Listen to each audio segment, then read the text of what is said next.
අද අපි කතා කරන්න යන්නේ තවත් හින්දි ඩ්‍රාමා එකක විස්තරයක්. ඩ්‍රාමා එකේ නම තමයි ටූයා මයින්.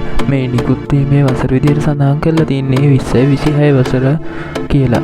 මේ ඩ්‍රාමා එක ශනායා කපූර්ගේ ප්‍රධාන චිත්‍රපටය වීම නිසා මේ මූවී එකට විශාල අවධානයක් ලැබිලා තියෙනවා.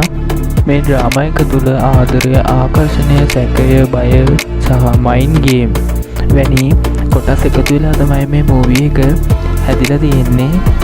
මේ ඩ්‍රාමා එකේ ප්‍රධාන අදහස වෙන්නේ කතාව පුද්ගලයන් දෙදෙනෙකු අතර ගොඩනගලා තියෙනවා.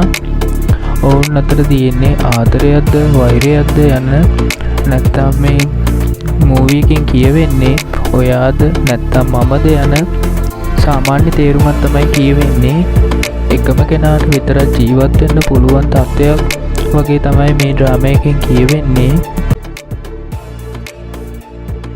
මේ ඩ්‍රාමා එකේ සෝං අඩු, ස්ටෝරි වැඩිපුර තියෙන මූවී එකක් විදිහට හඳුන්වන්න පුළුවන්. 26 වසරට වෙන වෙනස්ම ලව් ස්ටෝරි එකක් කියලා මේක හඳුන්වන්න පුළුවන්.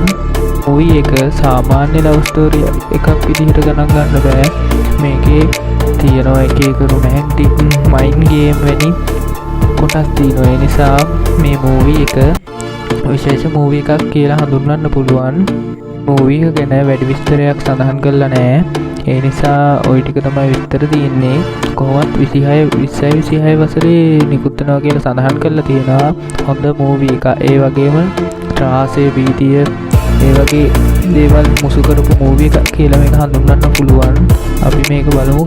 රිලීස් වෙන දවසක් සඳහන් කරලා නැහැ. රිලීස් වුණාට පස්සේ ඔයගොල්ලන්ට බලන්න පුළුවන් මොන වගේ මූවී එකක්ද කියලා මේ මූවී එක.